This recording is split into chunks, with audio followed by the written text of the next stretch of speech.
Today's topic is From Strategy to Action, Strengthening Europe's Digital Autonomy. I first want to introduce to you the speakers. So we have Frits Grotenhuis, Director Topsector ICT. We have Stéphane Ouaki, Head of Department at European Innovation Council and the SMEs. We have Wijngaard on this side, Alliance Director of 6G FNS, Future Network Services. And we have Paul Timmers, Professor of Leuven and Research Associate at Oxford's World.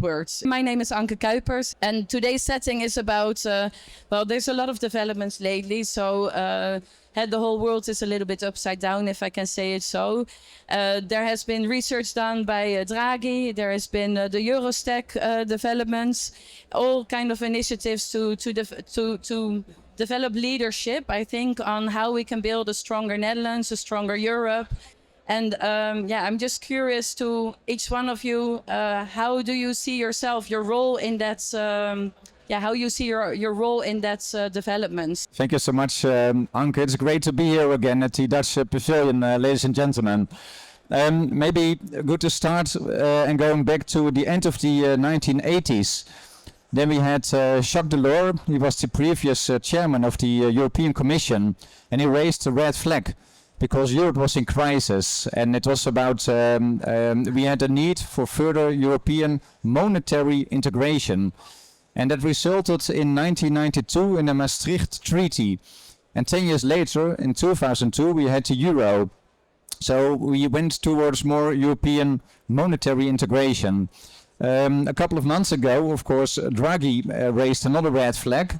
So it seems we somehow need kind of a crisis to make steps with each other within Europe, in some way maybe it's good that we need that and that we then make steps. And the Draghi report has been translated, of course, already into the competitiveness compass. Last month there was another report on the on the Eurostack. So we really make steps, I think. And then finally, as a starter. The Chinese word for crisis knows two characters.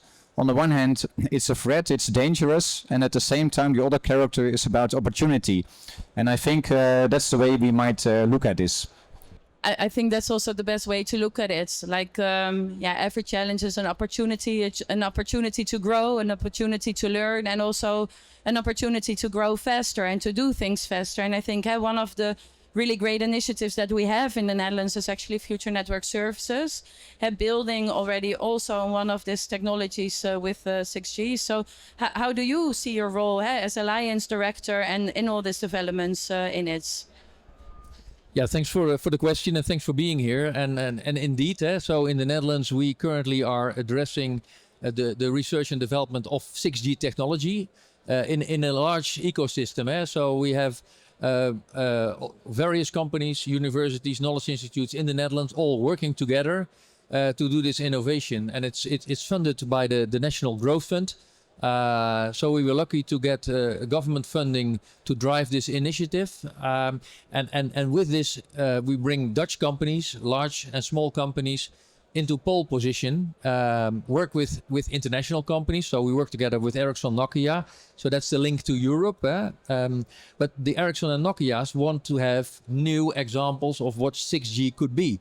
So by bringing SME companies in the innovation role together with Nokia, Ericsson, and involve the operators, and in that way, in the end, real drive innovation in Europe to make us, strategic, more independent.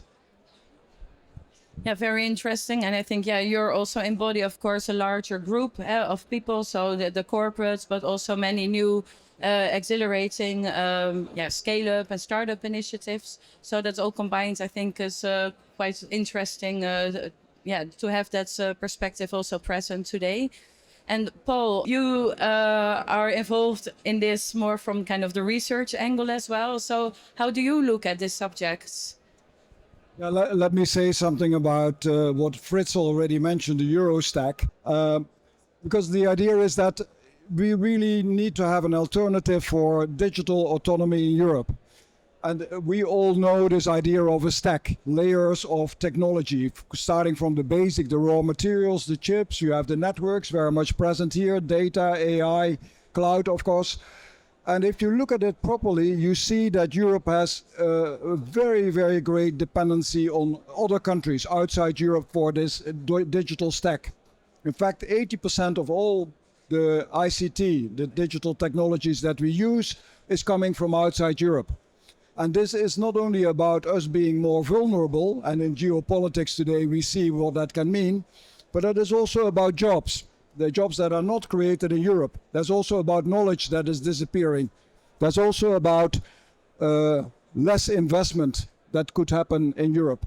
So the argument is saying, well, there are certainly areas where we can do better, where we can improve our performance as Europe. And this is, the Eurostack is one of these proposals that says, well, let's in a focused way, but it will need investment, make sure that we get a stronger position in Europe. In cloud technologies, in network technologies, where we do have a good basis, building upon national initiatives like FNS, for example, but also really connecting to European initiatives, like the SNS, the joint undertaking, like what is happening here with the EIC. So think about it that we can do this much better in an integrated way. Not only research, but if we do research, we also have to do public procurement. If we do public procurement, we also have to do trade policy. We have to do international policy. So Eurostack is not only about the layers, but it's also about a new, modern industrial policy, a new approach. Basically, if I understand correctly, Paul, what has been researched, or it's actually like a model on how to place technology worldwide into different layers, where each layer is kind of representing a certain aspect of that technology. So when you have your phone, for example, it exists out of raw materials. Not all the raw materials are collectible in the Netherlands. They're collectible in other areas of the world.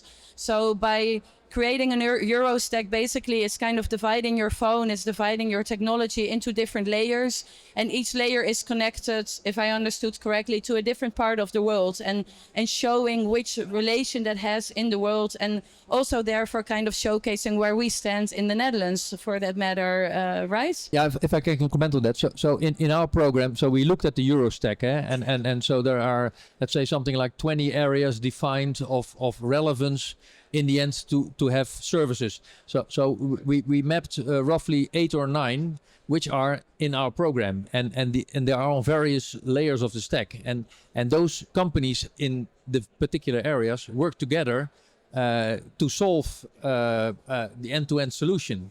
And we have, let's say, 8 out of 20. So there we need to work together with other countries where they have the others. But okay, we have 8. So in that way, but you need to work together in the end to have an end-to-end solution. And for example, if you're making chips, then you need to know in the end what kind of equipment the chip will be in, and the equipment will be in the network of the operator, and the operator will deliver a service to the end user. So if you want to make a chip, you need to know what the end user wants, and so you need everything and understand the total value chain, and that's the Eurostack more or less shows you those levels, and well, you need to have them all. Yeah, exactly, because it also shows the vulnerabilities, because maybe Europe or the Netherlands, well, the Netherlands for sure, it's so small, it cannot do everything. So Stéphane, you represent here the European aspect, I think.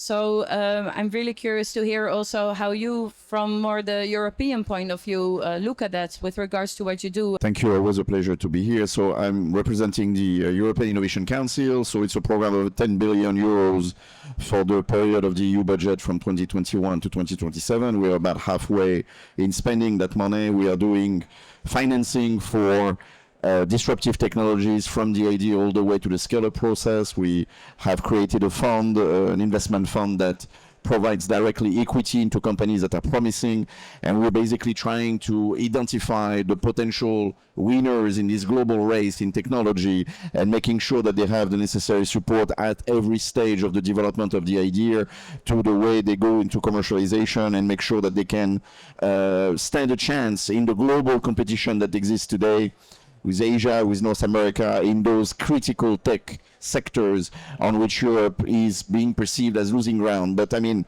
I will tell you a bit of another story, another side of the story here, which at the level of research innovation, Europe is producing a lot of the technology, a lot of the science that eventually gets into the stacks that you're talking about here, all these different aspects of it, but often we fail to capture the jobs and the growth that this could potentially generate because we have a tendency not to have the global companies that will eventually capture the added value out of it. And this is what EIC is trying to address.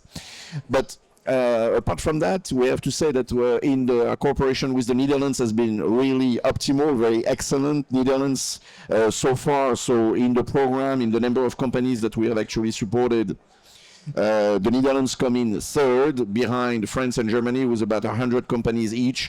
Netherlands at 78, which is very good when you look at the proportion of population, which represents close to 600 million out of these 10 billion to Dutch startups. We have in particular helped a number of your ecosystem strengths. For example, in quantum computing, we are in the University of Delft, for example, we have helped, we have basically now a pipeline of about 30 startups across Europe in quantum computing. Many of these companies have learned to work together as well.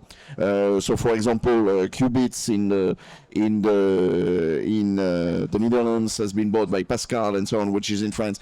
So this is actually emerging as a European interaction that we are trying to help through the creation of the portfolio of companies that we're of course helping through our funding. And I think that the cooperation with the Dutch ecosystem has been a very good example on how the national, I mean first regional and then national tools can be brought to work well with the European level in order to even increase the impact that your tools at regional and national level can play in bringing those companies to the next level of development.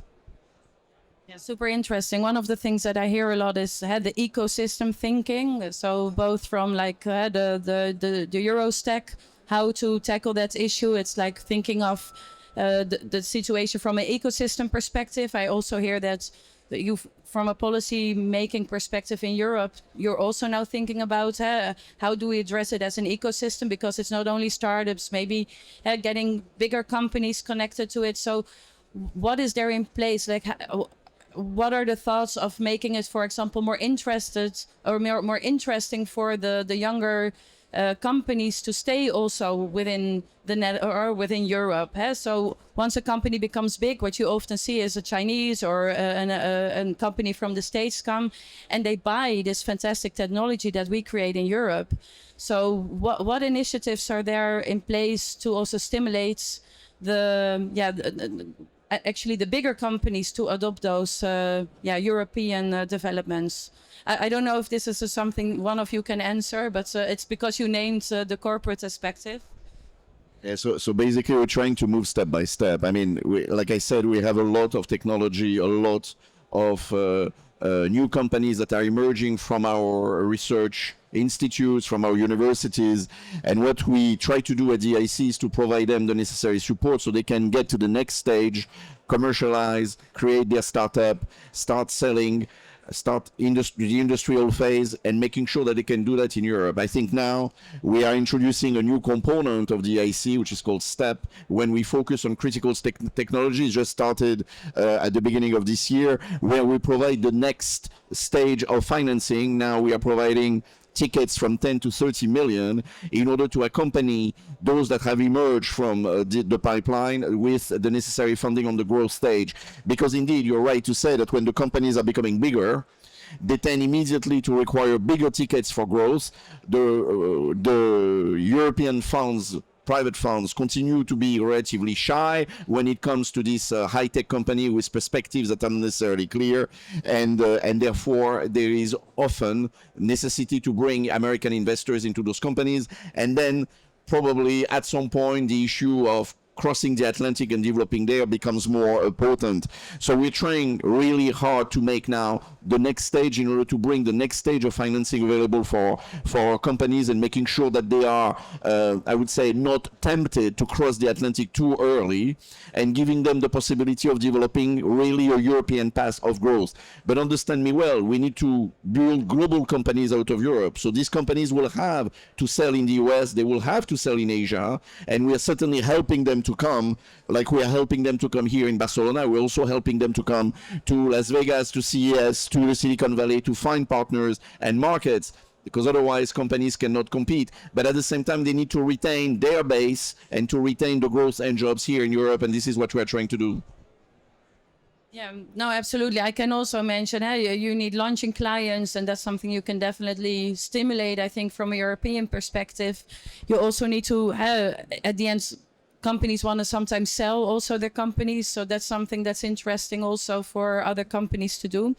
But let's move a little bit further into the 6G, because that's one of these maybe very interesting technologies. What we're talking about, what will be competitive or maybe interesting for other countries to spread as well. So let's tackle 6G right away. What should be the ambition of the Netherlands and the EU, and who do we need for that? Paul.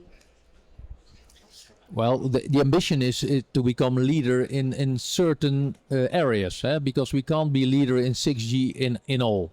So if you take the Eurostack again, so we have defined the areas where we still have presence, and where we can stimulate innovation by creating the full ecosystem. So funding is a part, but you also need to have the ecosystem. Like we had in the Netherlands project Beethoven, so a big investment in the Eindhoven region, and that's just housing, it's roads, it is the university, it's facilities, it's test beds, and if you have the ecosystem, you will get the smart boys and girls to do a PhD or to do, and then you have the labor market.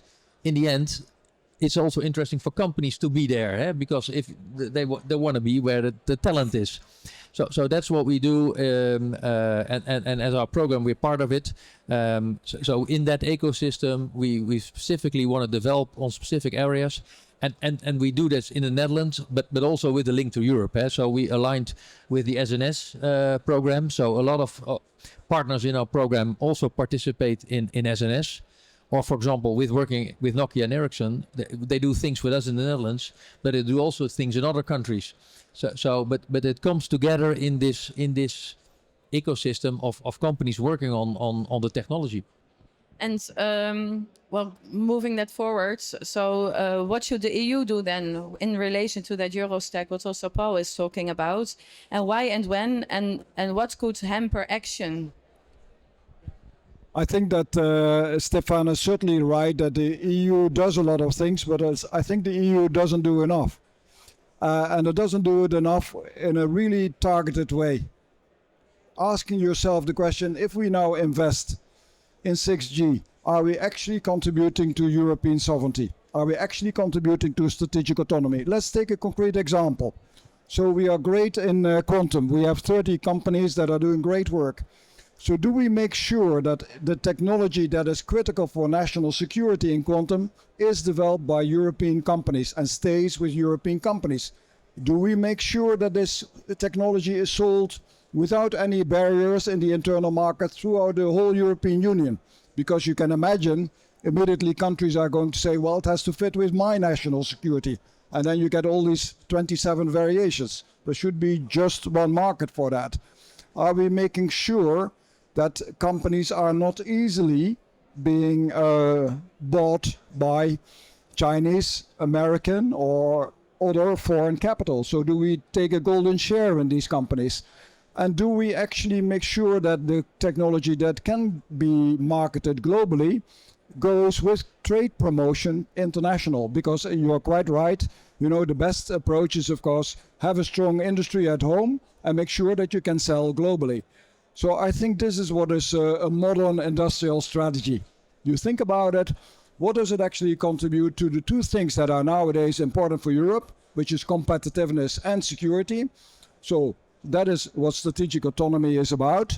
The basis for strategic autonomy is having a strong economy And the basis is also being able to protect that, but the basis is not protectionism. You still want to be successful in the world. And I think we can push the boundary further in that respect. And this is, Eurostack makes the proposal for that, but I think it's more generally reflected if you continue the thinking in the various reports that you have seen now, the Letta report, the Draghi report, the Ninisto report, and now the competitiveness compass that Frits referred to. These are all steps, but it's not yet enough. And I think all the events also in recent days remind us we need to take this seriously. And now we are really able to take our own destiny in our own hands. Yeah, absolutely. I couldn't be more agreeing to that. And I think it's also very interesting. And also what you're saying, I think, is, again, this ecosystem thinking, but also understanding what everybody needs. So we have to start thinking from a leadership perspective. How do we see the Netherlands, Europe in our role in the world? What leadership is required for that? And if we talk about business, if we talk about companies, we also have to think about, if I understand you correctly, what is important for those companies? And how can we relate that to the leadership and the security and sovereignty that we look for in Europe and the Netherlands? So, Frits, what can we learn from the EU or global collaboration from national initiatives in which companies, academy and governance jointly take part? Thanks, Anke. Well, I think that collaboration is key. So I think public-private partnerships is very important, and we are strong in the Netherlands in developing and experiencing these kinds of public-private partnerships. So we bring together industry with academia and supported by governmental organizations. And in this triangle, we work together, and you can bring things further. And as Topsector ICT, we support these kinds of ecosystems, these kinds of collaborations between governmental organizations, businesses, knowledge institutes around these different digital technologies such as AI, cybersecurity, connectivity technologies. So for instance, the Future Network Services Program, we have collaborated in a strong manner, of course, with Wijngaard and other organizations to make this growth possible. And also at a European level, public-private partnerships is a kind of similar way of working with each other. So the SNS program is a similar way of working, and very important to bring that further. So again, never waste a good crisis, collaboration, public-private partnership. Let's bring that further with each other in Europe. Super interesting, and I'm really happy that also the Netherlands is really putting an effort in making steps with that. And I think we can do much more also with that. And I think also the European aspect, I think the links with Europe, become now also something more relevant. It's always a little bit of kind of in the background, but now with the recent developments, I think it becomes more actual, like what do we do with that? So what is your key success indicator in international initiatives, Stéphane?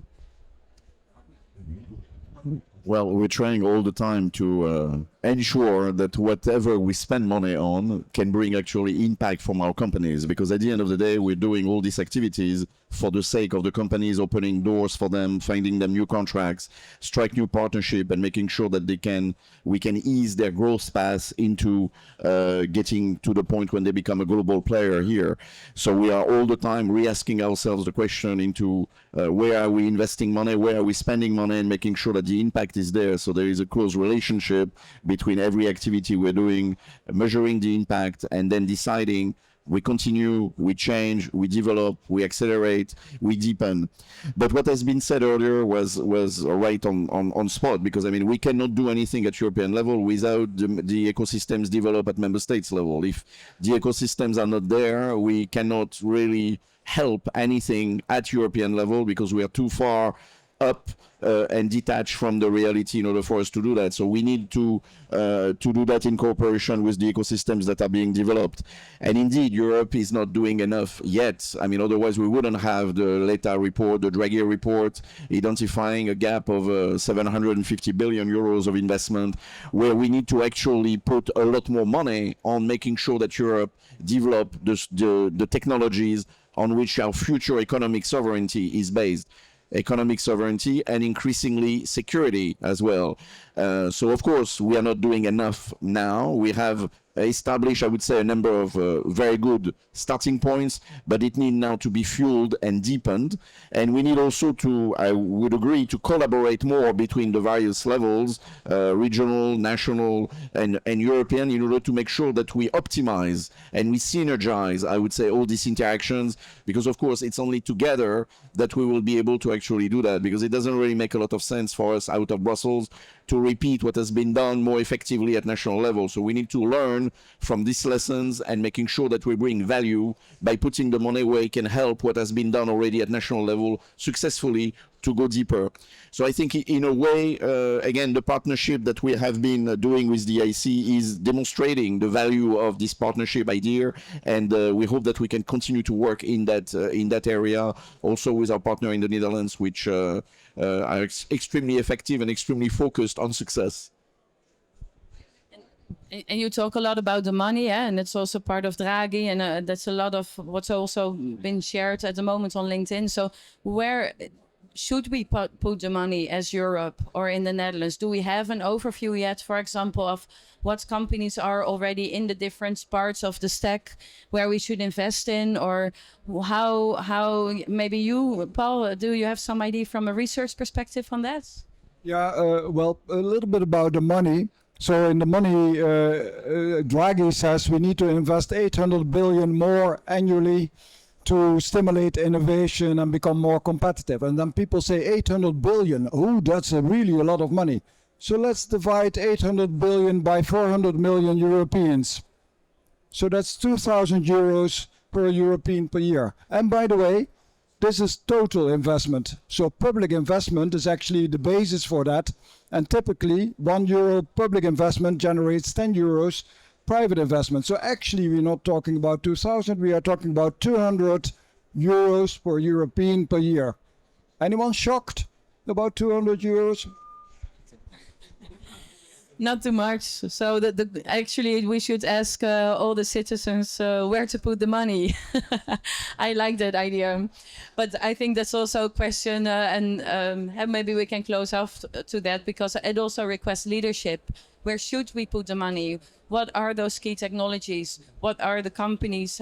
Because I think what is said right now, which we're all kind of thinking about, we know we have to invest. We know we're fragile, what the Eurostack is showing. We also know where our strengths are. So what will be the next step? What is the leadership? Where is it going to take us? So let's close off with that. Everybody can say their opinion. Yeah, so I think it's all about execution, because we have now a crisis. And the good thing about the crisis is that we need to act. So it's now execution. So I like the Dutch saying, dromen, denken, durven, doen en doorgaan. And so it is, well, I'll try to translate, but it is, you need to have a dream, you need to take the risk, you need to execute, but then also continue. So if you have done it once, it's not enough. So execution. So there's a lot of things in place. I think it's just now execution. Do you agree, Paul? Yeah, I think if you look at this event here, one of the things where we have a number of strengths is in semiconductors, in networks, and in the use of AI, for example, industrial data, so that it can be one of those winning combinations. You don't need to do everything. We can't do everything, but we can be better in the things where we are strong by combining them. And this is an example. Okay, so action and combining things to strengthen our strengths. Yeah, given the difficult budgetary situation we have at the European level, with all these new priorities we have to finance, security, defense, and so on, we need to prioritize. And I would say, yes, indeed, we need to select the areas, the sectors in which we have already an edge, and try to make sure that we keep that edge and we deepen it, in order to make sure that then we can build the global companies that can make a difference, maybe not across all areas, but at least in a specific number of them that can preserve our capacity to influence the way global technological trends will operate in the coming years. I can only add myself to the previous speakers of this panel, Anke. We have to make choices and to bring in focus, and that's what we also try to do at the national level. We have the National Technology Strategy, where we have 10 priorities, amongst others quantum technologies, semicon, AI, data sharing and cloud, and cybersecurity technologies. And those technologies are very important and should of course be aligned also on a European level with the Eurostack. So thank you so far. Yeah, thank you, Frits. And with that, I want to conclude. Thank you all so much for having this talk and for sharing your valuable insight into this topic. I want to have a big applause for those panel speakers. Thank you so much.